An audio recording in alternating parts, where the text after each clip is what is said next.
साथियों नमस्कार।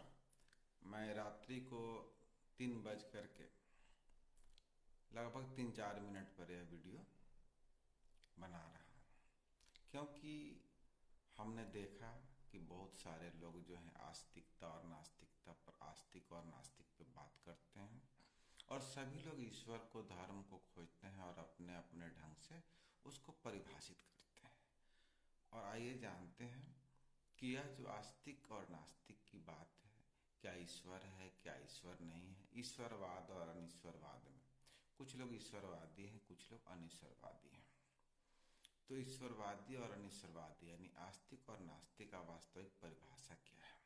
आस्तिक कहता है अस्ति यानी है, आस्तिक कहता है। नास्तिक कहता है ना अस्ति, नहीं भी और है भी, यानी नहीं है और है भी, नहीं है नास्तिक।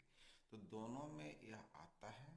नास्तिक पहले कहता है नहीं है, नहीं है, नहीं है ना अस्ति। तो वो भी कहता है, लेकिन पहले वह इनकार करता है, बाद में उस चीज को खोजता है, ढूंढता है, तब जा करके वह उसको प्रयोग करता है, साधना करता है, ध्यान करता है, सत्य को जानता है। तो बाद में वह इस चीज को जान जाता है कि चेतना रूपी में ईश्वर है। तो निर्गुण, सगुण, साकार, आकार, निराकार, आस्तिकता नास्तिकता से उठना है। जब हम आस्तिक होते हैं तो हम कहते हैं, और नास्तिक कहता है कि नहीं है, लेकिन वह नहीं है पूर्ण रूप से नहीं कहता, ना अस्ति है भी और नहीं भी कहता है। लेकिन हम सभी इस लड़ाई झगड़ा से आगे बढ़ेंगे, हम है और नहीं से बाहर निकलेंगे। है तो अभी पक्षपाती और नहीं है तो अभी हम पक्षपाती हैं। हम किसी सत्य की तरफ खड़े नहीं हैं, हम हाँ और ना की तरफ खड़े हैं। हाँ में जाना भी पक्षपात है और ना में जाना ही पक्षपात है, क्योंकि ईश्वर कोई छोटा मोटा विषय वस्तु नहीं है। फिजिकल भी है और मेटाफिजिकल भी है, आकार में है, निराकार में है, सगुण है, निर्गुण है, सभी रूपों में है। हम इसको बहुत सामान्य शब्दों में मंच पर के डज गॉट एग्जिट करके हम मुफ्ती समाइल जी, जावेद अख्तर जी, सौरभ द्विवेदी जी, ये लोग कार्यक्रम किया, अच्छी बात है। लॉजिकली आपको विषय होना चाहिए, लेकिन यह विषय जो है आपको विज्ञान से काफी ऊपर है।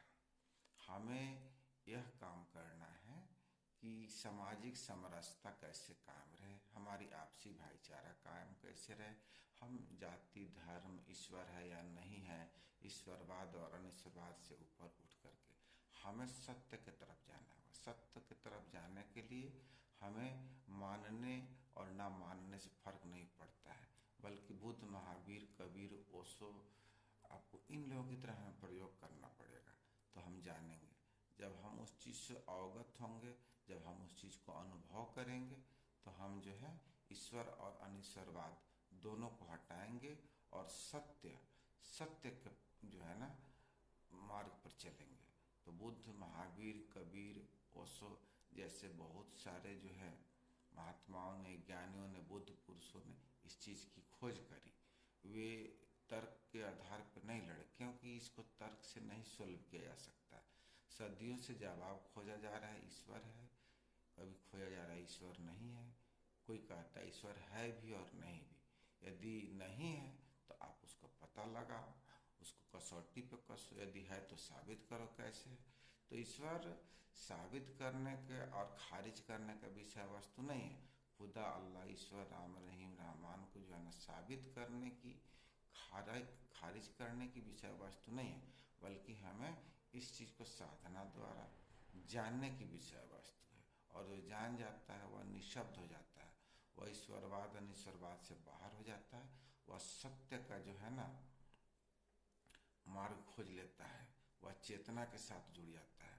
परम चेतना के साथ जुड़ना, चैतन्यता के साथ जुड़ना ही जो है ना आपको सत्यवादी बनाता है और सत्य को उपलब्ध कराता है। हम पक्षपाती नहीं बने। ईश्वरवाद अनिश्वरवाद जो है ना ये मुद्दा ही नहीं है। इस मुद्दा का समाधान न पहले था, न आज है, न भविष्य में कभी होने वाला है। इसीलिए मैं इस विषय पे बात करता हूँ। कहा भी गया है कि हरि अनंत, हरि कथा अनंत। हरि अनंत, हरि कथा अनंत, और मेटाफिजिकल है, वह सीमाओं से परे है। परिभाषा हम उसी चीज की कर सकते हैं जो हमेशा था, हमेशा है, हमेशा रहेगा, जो समय से भी परे है। तो उसको हम इतना आसानी से हम लोग खोज नहीं सकते हैं, ढूंढ नहीं सकते हैं, साबित नहीं कर सकते, क्योंकि परिभाषा जो है फाइनाइट की दी जाती है, जो सीमित है, जो असीमित है, इनफाइनाइट है, उसकी हम परिभाषित नहीं कर सकते हैं। तो ऐसे भी कबीरदास जैसे लोगों ने कहा है कि सात संबंध की मसी करो, लेखनी सब बन रही है, धरती सब कागज करो, हरि गुण लिखा न जाए। जिसकी गुण लिखना ही इतना मतलब कि असंभव है कि सात समंदर की, महासमुद्र की मंथन करके सियाही बना लो, धरती पर जितने पेड़ पौधे हैं, वनराई है, उसको लेखनी बना दो, कलम बना लो, पेन बना लो, धरती को कागज बना लो, उसकी हम गुण गाथा नहीं लिख सकते हैं। तो फिर उसकी गुण गाथा जब हम नहीं लिख सकते हैं, वह इतना विशाल है, इतना असीमित है, इतना अनंत है कि हम उसकी गुण गाथा नहीं लिख सकते हैं, तो वह कितना अनंत होगा जो सत्य है, ईश्वरीय है, ब्रह्मांड है। हम सभी छोटे छोटे विषय पर चर्चा कर सकते हैं, विज्ञान की खोज कर सकते हैं, अणु परमाणु बना सकते हैं, हम सभी क्वांटम फिजिक्स की खोज कर सकते हैं, आइंस्टीन हो सकते हैं, लेकिन जो धर्म अध्यात्म का क्षेत्र है, जो ईश्वर का क्षेत्र है, वो हमेशा जो है आपको अनसुलझा है, उसको सुलझाया नहीं जा सकता है, आज, अभी और भविष्य में। क्योंकि हाँ, बहस की जा सकती है, और बहस करके जो है ना, हमें कुछ हाथ नहीं लगने वाला। हाँ, थोड़ी सी हम अपनी खुजली को जरूर मिटा सकते हैं। साथियों, मेरी बातें यदि अच्छी लगी हो तो आप बताएं। हमें पक्षपाती नहीं होता है, ईश्वरवादी अनिश्वरवादी नहीं होता है, होना है हमें यह होना है कि हम समाज को, देश को, दुनिया को, परिवार को हम क्या अच्छा दे सकते हैं, हम कैसे एक माला में विभिन्न तरह के फूलों को जो है ना गुथ सकते हैं, और विभिन्न तरह के जाति, धर्म, ईश्वरवाद, अनिश्वरवाद, तार्किक और जो नहीं तार्किक है, सभी लोगों को एक साथ कैसे लेके चल सकते हैं, और कैसे जो है, क्योंकि धर्म की रचना ही की गई है सभी को एक साथ लेकर चलने के लिए। पर्व त्योहार की भी रचना की गई कि हम सभी एक साथ मिले, एक साथ बैठकर खाना खाए, एक साथ बैठकर उत्सव मनाए। ईद भी इसीलिए बनाया गया, दिवाली भी इसीलिए बनाया गया, छठ भी इसीलिए बनाया गया, दुर्गा पूजा भी इसीलिए बनाया गया, होली भी इसीलिए बनाया गया, और शादी विवाह के मौका पर विभिन्न प्रकार के जो है ना जो रस्म और रिवाज बनाया गया कि ये फूफा जी करेंगे, मामा जी करेंगे, ताकि उन लोगों को इस बहाने जो है ना उसमें शामिल किया जा सके, उनकी उपस्थिति दर्ज की जा सके कि वो भी मूल्यवान है।